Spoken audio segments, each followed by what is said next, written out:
صحابہ تو صحابہ ہیں میرے بھائیوں، میں آپ کو ایک بات بتاتا ہوں۔ ترمذی شریف صحاح ستہ کی یہ حدیث کی کتاب ہے، ترمذی شریف میں یہ آتا ہے صحابہ کو تو تمنا ہوتی ہی تھی، کیونکہ صحابہ کا عقیدہ تھا رسول اللہ صلی اللہ علیہ وسلم جو بھی دعا فرما دیں گے وہ قبول ہی قبول ہے۔ اس وقت کے یہودی بھی تمنا کرتے تھے کہ سرکار ہمارے لیے دعا فرما دیں۔ یہودی کیوں؟ اس لیے کہ یہودیوں کو پتہ تھا، سب کچھ وہ جانتے تھے۔ نبی پاک صلی اللہ علیہ وسلم کو یہودی ایسے جانتے اور پہچانتے تھے جیسے وہ اپنے بیٹوں کو جانتے اور پہچانتے ہیں۔ صرف ضد کی وجہ سے کلمہ نہیں پڑھا، ہٹ درمی کی وجہ سے کلمہ نہیں پڑھا، لیکن ان کو پتہ تھا یہ نبی وہ نبی ہے، یہ جو بھی دعا فرماتے ہیں اللہ قبول فرما لیتا ہے۔ یہودی بھی تمنا کرتے تھے۔ یہودی کیا کرتے تھے میں آپ کو بتاتا ہوں، حدیث پاک میں آتا ہے، پہلے آپ کو ایک مسئلہ سمجھاتا ہوں، مسئلہ سمجھے۔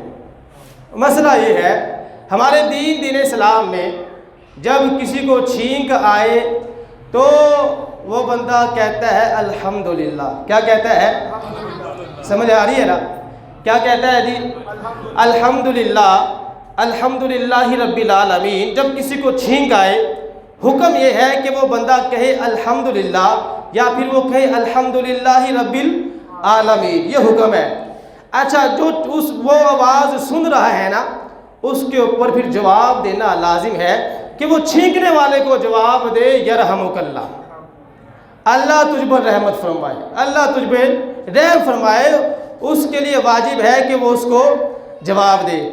اچھا، جب وہ اس کو جواب دے دے گا، پھر جس کو چھینک آئی تھی پھر وہ کہے گا یغفر اللہ لنا ولکم، اللہ میری بھی بخشش فرمائے، اللہ تمہاری بھی بخشش فرمائے۔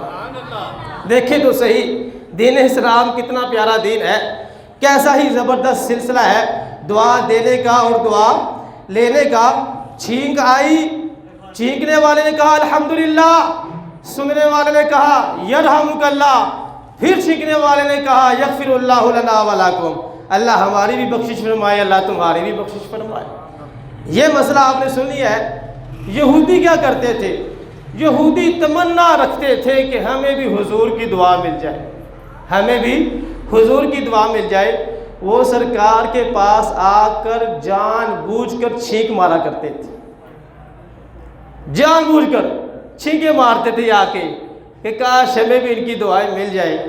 یہاں تک آتا ہے حدیثوں میں کہ وہ اپنی ناک کے اندر تنکا ڈالتے تھے، بڑے بڑے طریقے اپناتے تھے کہ بس چھینک آئے، جب چھینک آئے گی تو یہ ہمیں دعا دے دیں گے۔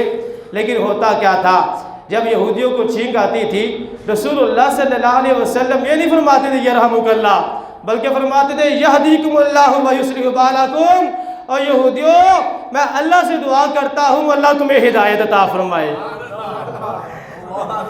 اللہ تمہیں ہدایت عطا فرمائے۔ ان کی تمنا یہ ہوتی تھی کہ کہہ دے اللہ تم پر رحم فرمائے، تو یہودی کو تو یہ دعا کرنی نہیں تھی، یہ دعا کر سکتے ہیں کہ اللہ تمہیں ہدایت عطا فرمائے۔ میرے بھائیو، یہ ترمذی شریف کی حدیث پاک ہے کہ یہودی بھی تمنا رکھتے تھے، آرزو کرتے تھے کہ کسی طریقے سے بہانے لگاتے تھے کہ کسی طریقے سے ہمیں رسول اللہ صلی اللہ علیہ وسلم کی دعائیں مل جائے۔ تو پیارے آقا صلی اللہ علیہ وسلم کے صحابہ بھی تمنا کرتے تھے، آرزو رکھتے تھے کہ ہمیں سرکار کی دعائیں مل جائیں، اور وہ ایسے ایسے کام کرتے تھے کہ رسول اللہ صلی اللہ علیہ وسلم خوش ہو کر انہیں دعاؤں سے نواز دیا کرتے تھے۔